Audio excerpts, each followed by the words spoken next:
It's time for 41 is the Mic, a weekly Chiefs podcast with Nick Jacobs of KSHB 41 and Matt Derrick of Chiefs Digest. 41 is the Mic starts now.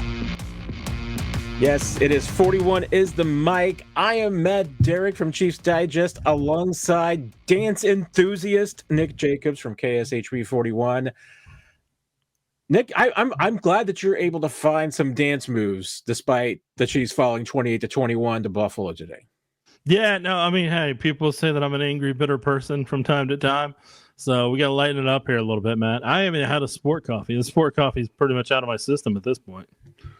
I was going to say, I mean, for those of you who like to keep track, we are finally recording this episode at 12:04 a.m. on a Monday morning. So you were almost a Monday morning podcast enthusiast before I went with dance enthusiast. Yeah, well, I mean, people are going to listen to it on Monday unless they're in Hawaii. There you go. Great point. That's what I'm here for, Matt. You know what, man? I've gotten off to the same start on this podcast as the Chiefs did against the Bills this afternoon on Sunday afternoon. Let's just start in chronological order here, Nick. Bills get the ball to start the game, and pretty much all of the storylines that played out in the rest of the afternoon were established on that first drive. Josh Allen was virtually perfect. Tight ends absolutely destroyed the Chiefs. Bills take the lead, and really that was all she wrote.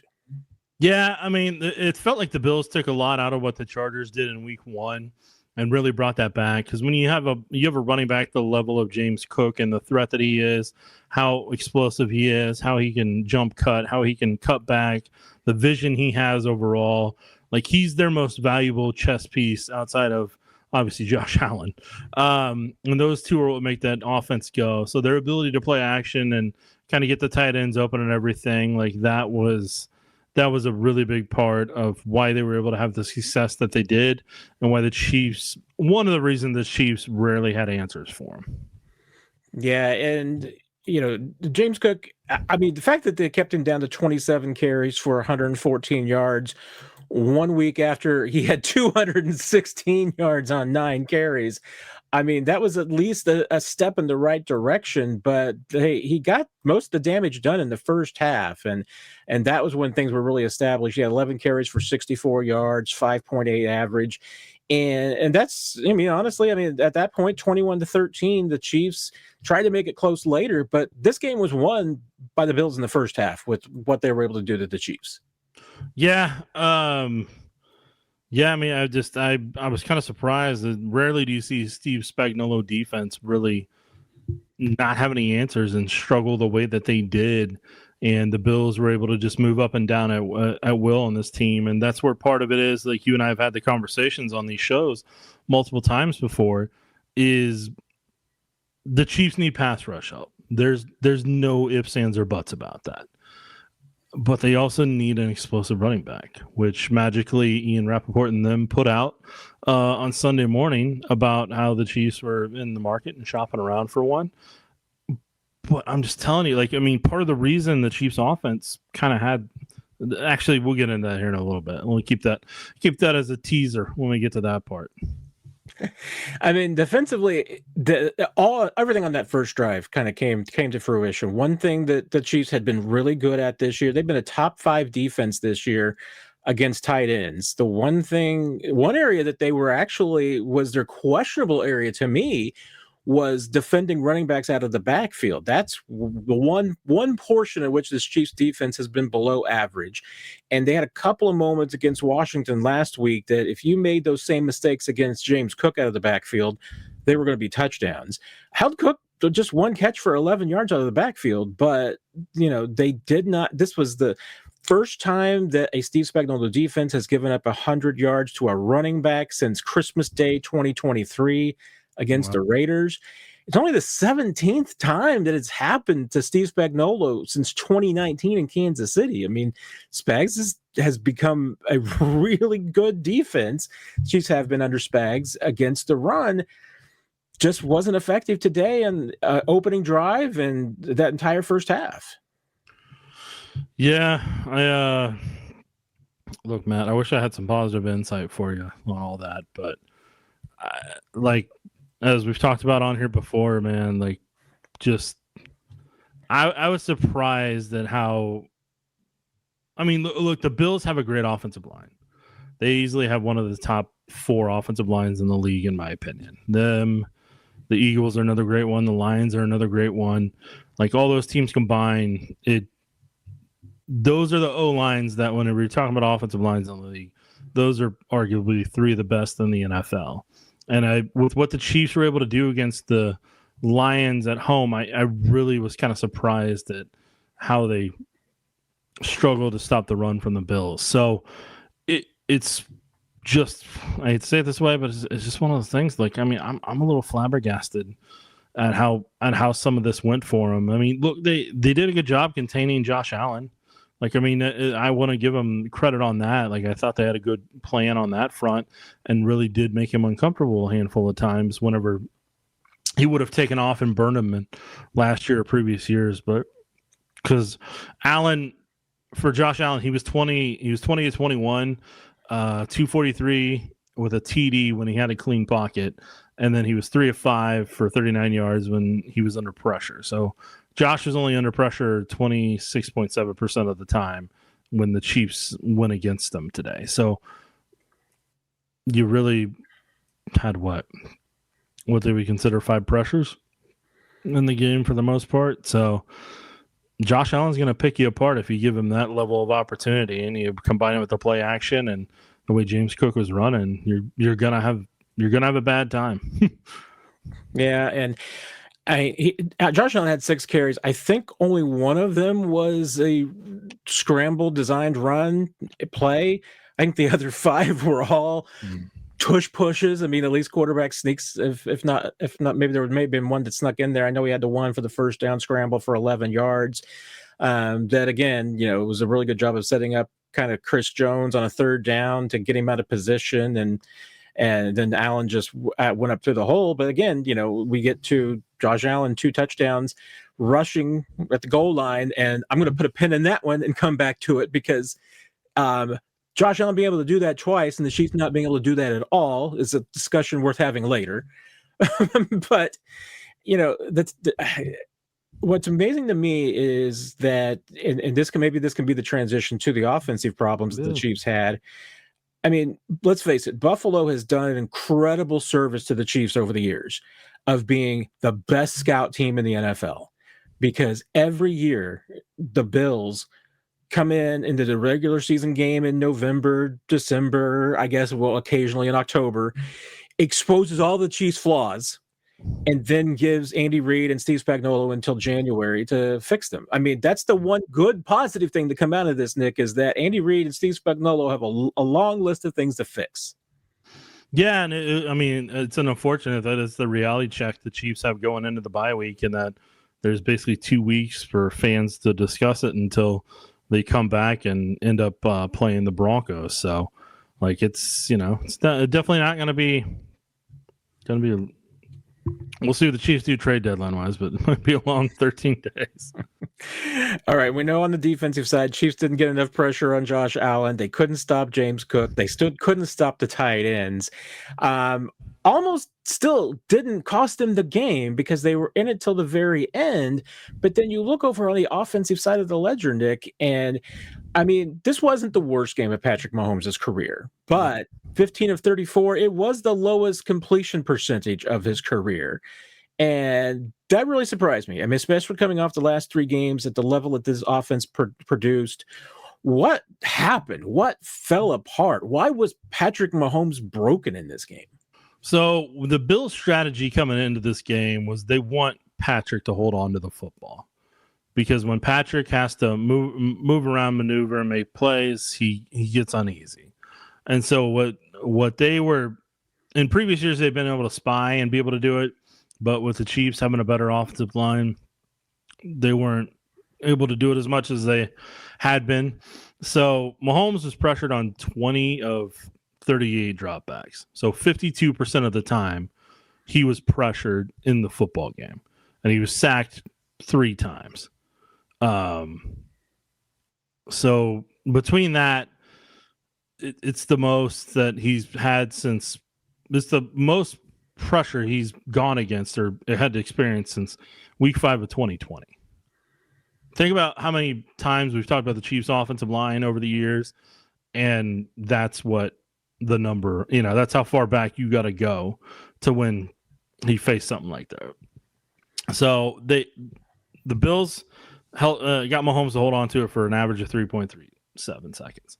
Now, a guy who had a bigger night than you would have thought was Greg Rousseau, who had 28 pass rushes, and he was able to basically get 6 of his 9 pressures against Jawan Taylor before Taylor got hurt and left, and then Wanya Morris came in, and he had 3. He was 3 of 6 pressure wise against Wanya Morris.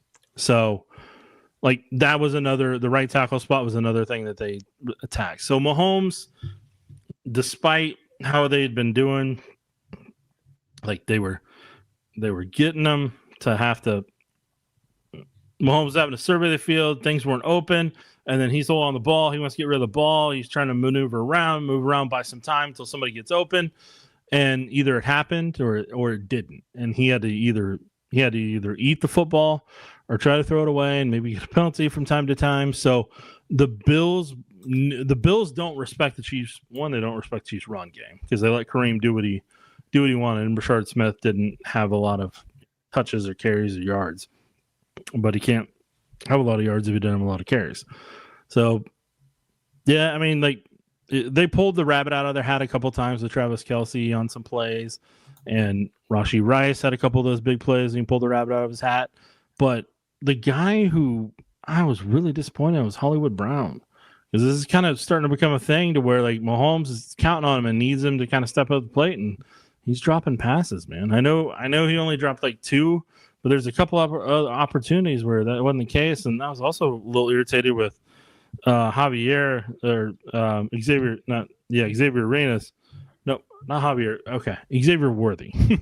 And with Xavier Worthy, that one that Mahomes just kind of tossed up and was trusting him to at least go get. It looked like he either couldn't find it or he just didn't find the ball. Either way, man, like.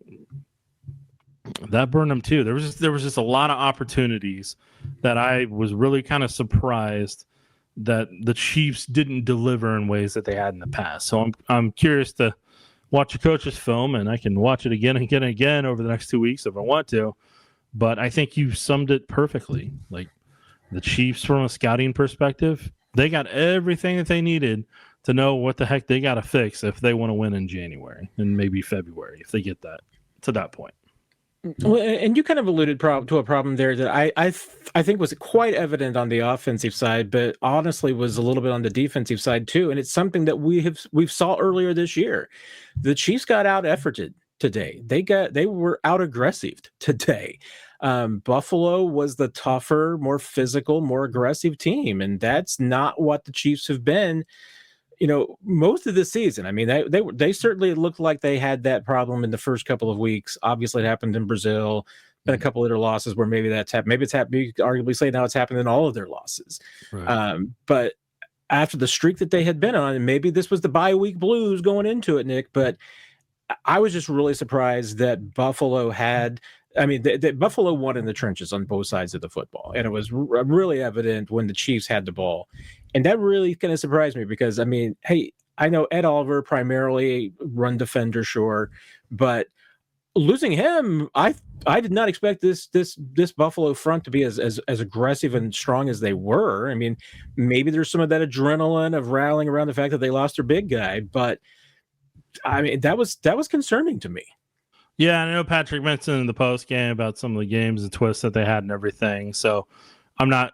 To hear him say that, I'm not exactly stunned by that because that's something that some of the better opponents normally get after the Chiefs with, and it wouldn't surprise me if the Bills took some of what Joey Bosa used to do when he was with the Chargers and kind of use that against the Chiefs this go around. And I think the Chargers did a little bit of it in week 1, if I remember correctly, in Mexico, or I might just be thinking of another year at this point. Or not Mexico, Brazil, because Mexico was a handful of years before that. When they played on Monday night. But yeah, I don't know, man. I wish I had a lot more answers for you. I really do. And I didn't expect them to miss as many opportunities as they did, and at times to kind of look as flat as they did and look okay, and seem to be kind of content that they were trying their best. Because that I don't know, it just kind of stunned me a little bit that that's how it all worked out. Yeah, there's one thing I did like on the offensive side. I mean, well, first of all, let's say there's always going to be a Mahomes throw. I will give it up to Mahomes. I don't know how, off his back foot with pressure facing him on his own goal line, he somehow manages to toss the ball to Travis Kelce 40 yards downfield on a perfect strike with guys all around him. Yeah. I still don't know how things like that happen, but Right. I guess you just chalk it up to LOL, 2 Hall of Famers. It's going to happen.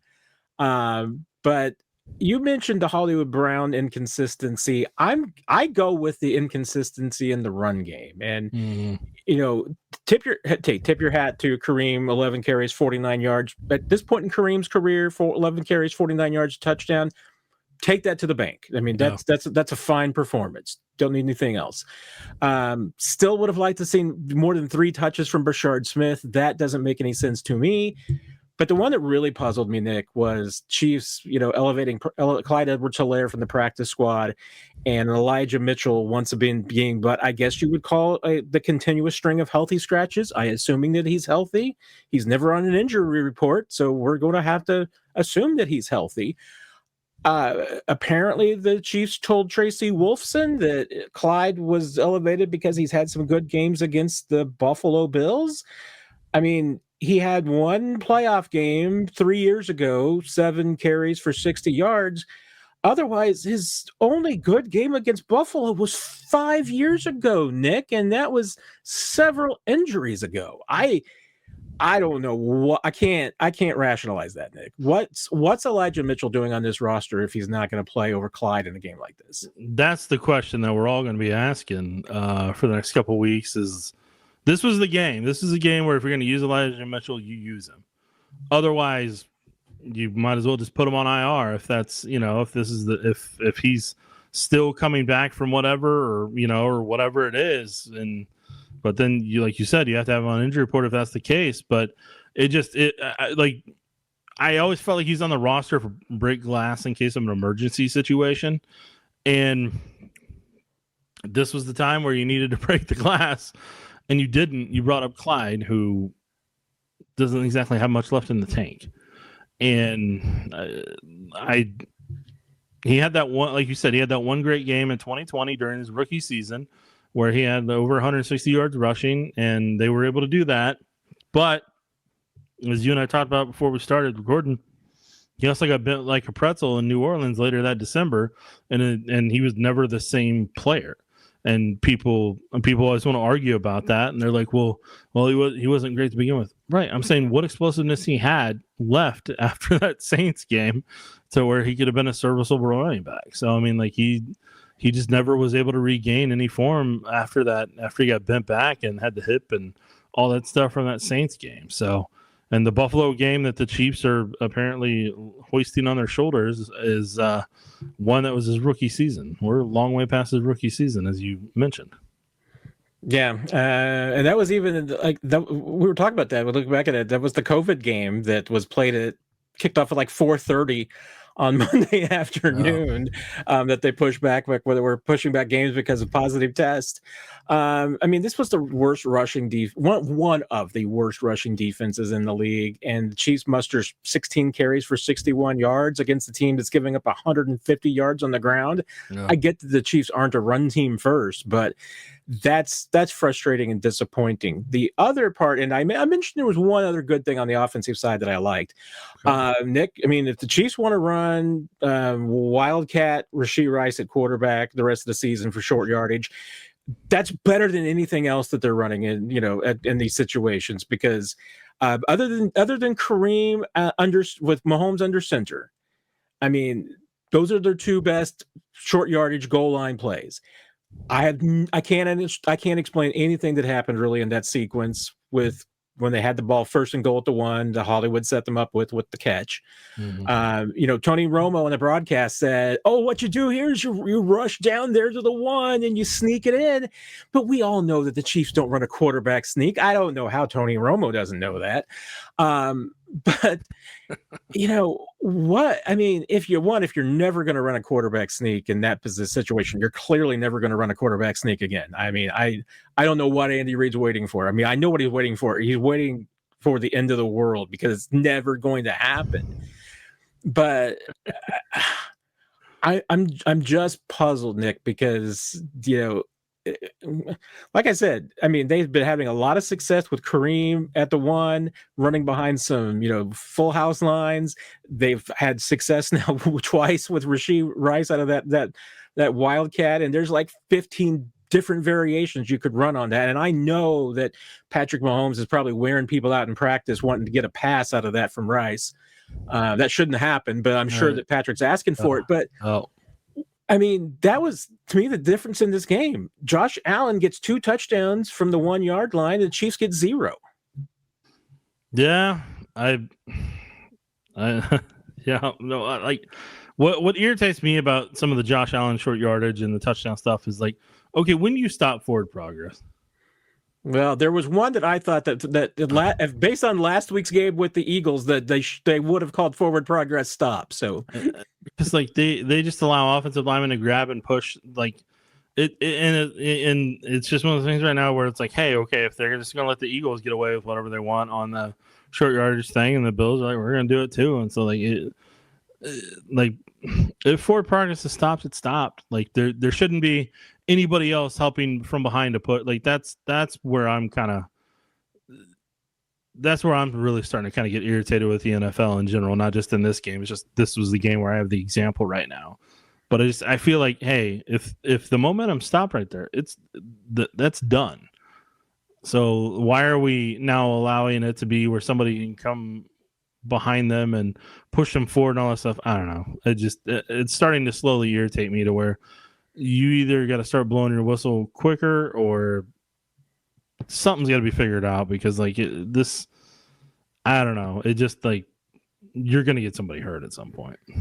Well, at this point, I mean, the officials this season have basically come to the point where they're just saying, we don't know how to officiate this play.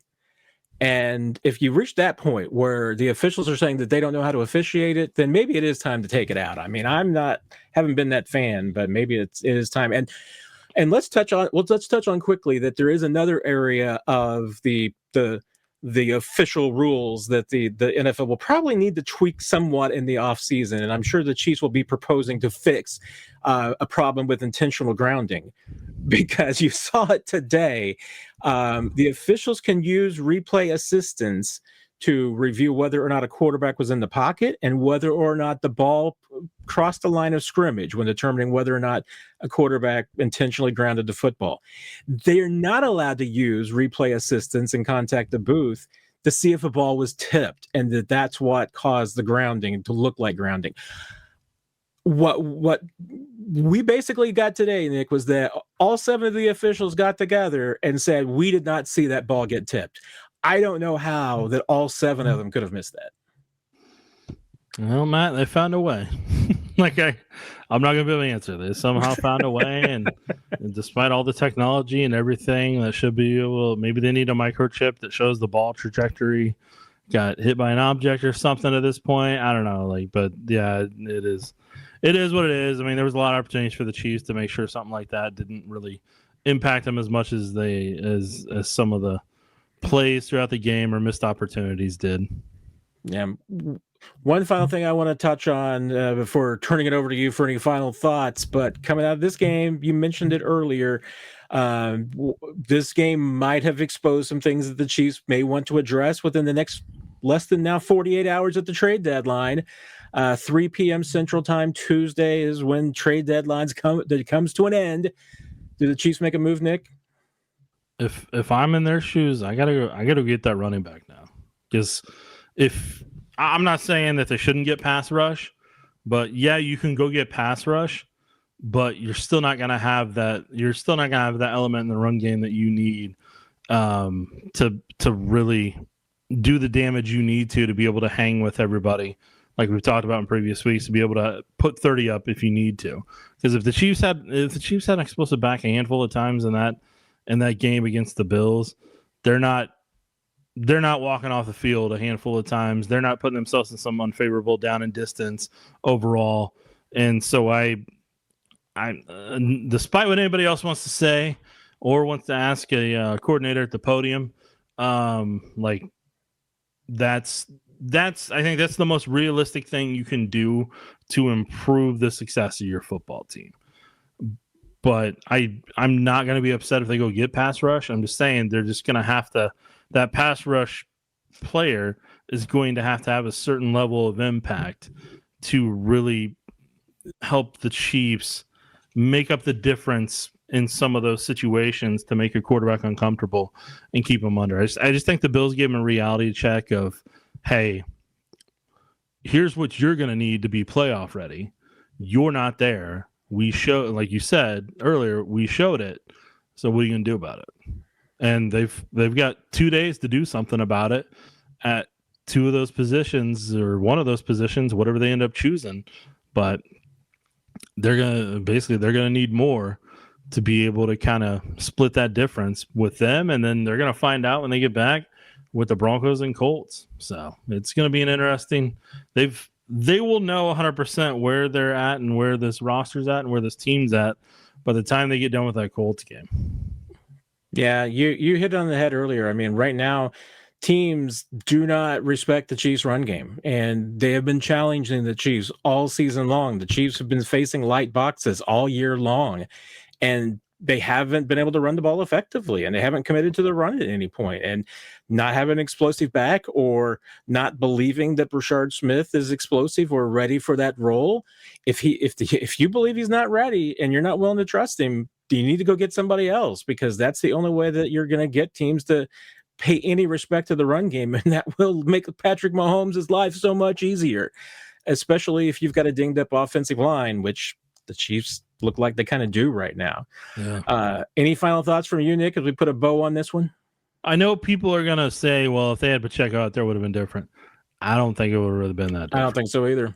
I think there's a couple runs that Kareem got that I don't know if Pacheco would have gotten as many yards as Kareem did on a couple of those. So I don't think that Pacheco being out made that much of an impact. Josh Simmons not being there probably made a little bit of an impact, and depending on how things go for Jawan Taylor with the rest that he's going to have over the next couple of weeks, we'll see what ends up happening at left tackle and right tackle with Jalen Moore, because, I mean, Wanya Morris struggled most of the night, and, you know, but that's just kind of reality of where it's at. But, yeah, I hope everybody gets healthy over the next 2 weeks and that the Chiefs are able to figure out how to fix what the Bills exposed, and then be able to make a run where we aren't talking about losses anymore after this, and the Chiefs are doing nothing but just winning.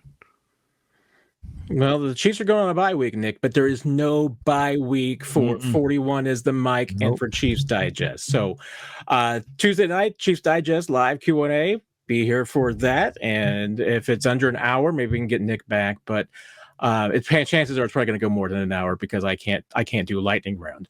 Good luck, Matt. I wish you the best. I do. So you'll be able to keep up with us there. And of course, next week we will have a special episode of 41 is the mic. We'll dive into the bye week and the Chiefs at midseason, and who knows what we'll come up with to talk about, Nick. Well, it'll be something, though, I promise. We always find something. Everybody have a great week. Thanks for joining us, and we will see you next time.